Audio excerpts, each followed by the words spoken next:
Lapkričio 1. Visur minima ta diena ir neišimtis turbūt tau jinai svarbi. Svarbi turbūt dėl to, kad minima mirtis šitoje vietoje. Yra prisimenami žmonės, kurie išėjo, kurie buvo mums brangus.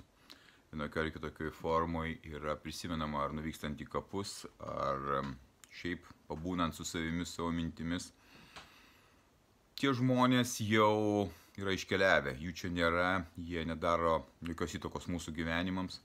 Galbūt lieka prisiminimai, kartais labai skausmingi dėl tų žmonių, kartais tiesiog paprasti šviesus prisiminimai. Ir šiandien būtent tą lapkričio 1 lauke už lango yra oras, kur šuns neišvarysi. Labai stiprus vėjas, lietus pila, o viduje aš pasidariau cikorijų kavos, kurios teko nusipirkti, nes nors auga šalimais, aš jos nesikasiau šiais metais. Ir ką tik pasiskrudinau ąžuolų gilių kavos. Ja susimalsiu šiek tiek vėliau ir turėsiu vakarieniai paragauti, kaip tai atrodo. Ir tokioje aplinkoje, kūrenasi krosnelė, ateina tas pamąstymas apie gyvenimą, ne apie mirtį. Tiem žmonėms jau nieko nereikia, kurie iškeliavo, jie sudulijo ir jų čia nėra vienokio ar kitokio formoje. Jie lieka galbūt kažkokiuose prisiminimuose.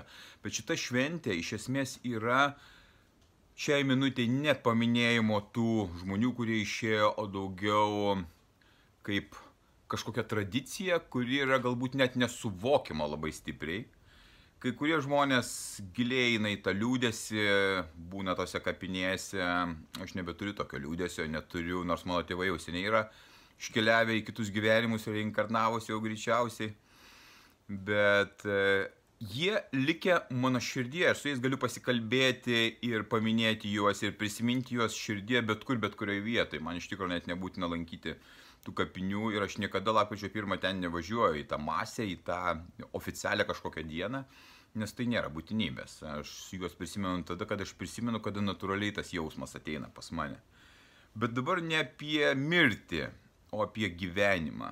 Aš manau, čia mano yra nuomonė, kad šita diena ypač stipri gali būti tuo, tau ypač, primenant, kad reikia galvoti apie gyvenimą, apie tai, kaip tu gyveni ir ar tu iš tikro gyveni.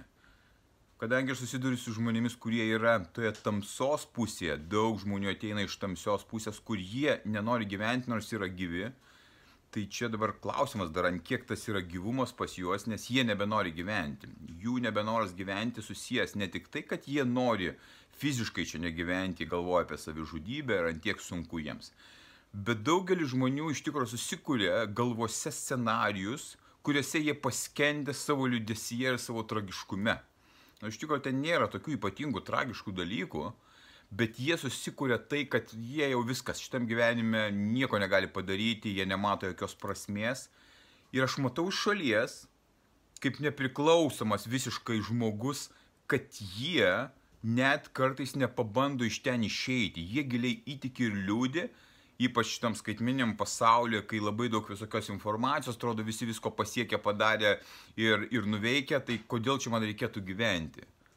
O aš, gyvendamas labai kukliom sąlygom, pamilau gyvenimą ir labai noriu gyventi šitą gyvenimą.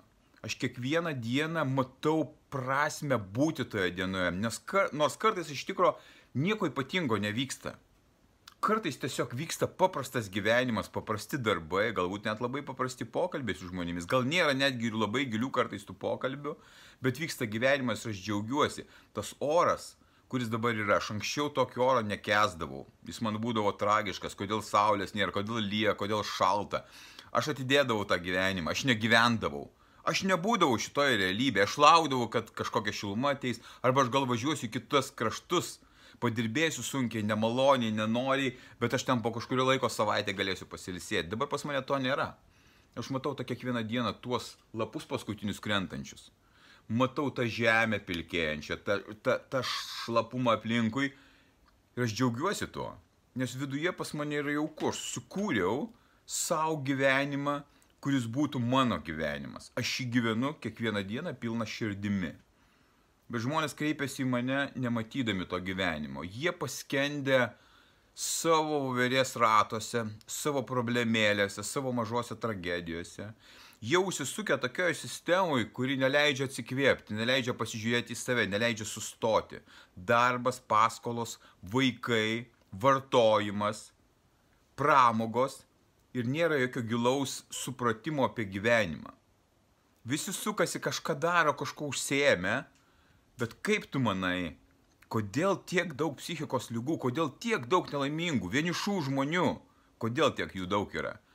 Todėl, kad visi gyvena, žodis gyvena kabutėse, gyvena gyvenimus, kurie yra negyvenimai. Jie galbūt įsivaizduoja, kad tai yra gyvenimas penktadienį nueiti kažkur į restoraną, į barą ar į renginį, kažko pabūti ir papramogauti.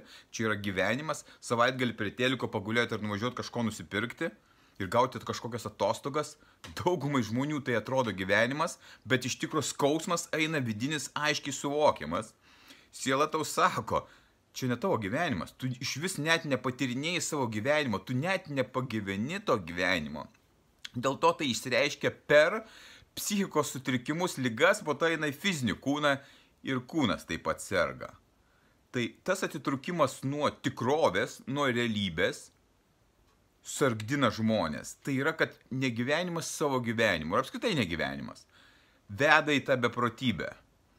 Ir tai matant iš tikrųjų graudu, kai sveiki žmonės save nuvertina iki visiškai ligotų žmonių, nenorinčių gyventi, nenorinčių nieko daryti. Ir turėjau pokalbį su žmogumi, kuris sako, man padėk, aš nežinau ką daryti, aš vakare nusiperku vieną alaus ir sakau, man užteks, ir po to nueinu 10 nusiperku ir ryte atsikėlęs pasižiūriu, kiek laiko, 9:30, dar pusvalandis iki parduotuvės atidarymo.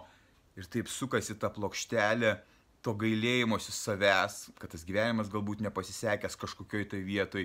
Ai, tai tada jau nėra to gyvenimo, aš nebenoriu. Ir kai paklausė, tai vis dėlto, tai kas tave džiugino anksčiau? O, tai faina buvo, į klubus nueidavau ten kažkur, tai kažkokie renginiai. Tai irgi va toks va suvokimas, bet kai ateina jau šiek tiek daugiau tos brandos, suvoki, kad tenais nieko nėra. Ten yra ta tuštuma, kuri ir veda į tavo tokią būseną. Ir dažniausiai tu ieškai tos išeities ten ir tos laimės ten, kur ją prarandi ir kur gyvenimą prarandi. Ir negyventi gyvenimo didžiulis nedėkingumas suteiktai gyvybei, kurią mums suteikia Dievas, kad mes pasirenkame, tu pasirenki ir aš anksčiau pasirinkdavau kančią, kentėti, pykti, pavydą, smerkimą, kai iš tikrųjų mes galim gyventi labai didingą gyvenimą, atrasti save, realizuoti save šitam gyvenime per gyvenimą.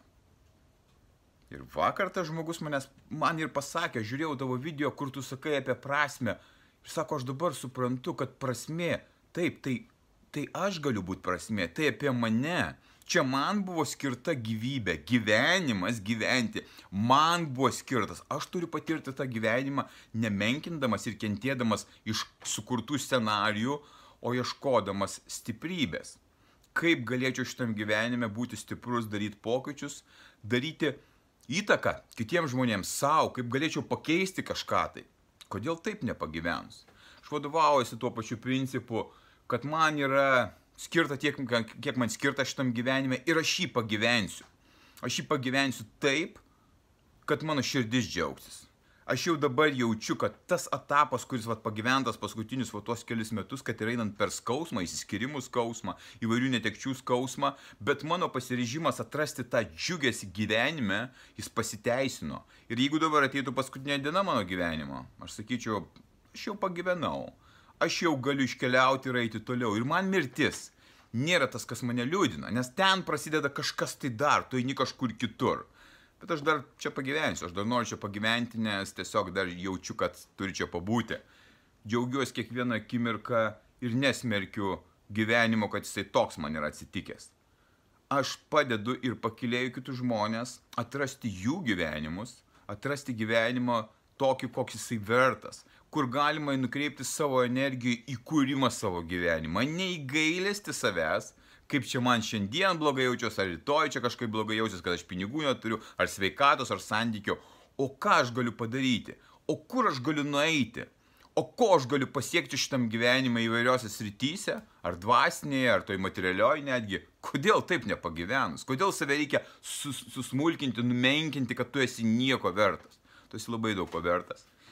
Ir aš tave raginu surasti laiko savo, sustoti, sustabdyti tavo voverės ratą, surasti laiko savo, pažvelgti į save, į savo vidų, nes per mūsų sąmonės balsą mes girdime, ką mums sako. Sako Dievas, per sąmonę kalba Dievas. Čia gali tikėti, netikėti, čia kitas yra reikalas. Bet mes visi girdime, kas mums yra sakoma, kur mes neteisingai gyvenam. Ir skausmas, kuris buvo pas mane vidinis, neišreikšto gyvenimo, baigėsi, kai aš atradau tą sprendimą. Tuos sprendimus padedu atrasti ir kitiems žmonėms. Skausmas dingsta ir gyvenimas pasidaro įdomus, spalvotas, ryškus, prasmingas. Taip verta gyventi, o ne liūdėti, gailėtis kažko, tai apgailestauti. Tam reikia skirti laiko savo, suvokti, sustoti, atsisakyti, apsiriboti tam tikrų dalykų ir galima ženkliai pagerinti savo gyvenimo kokybę, iki aukštumų pakilėti ją. O tam tau reikia tapti stipriu. Būk stiprus.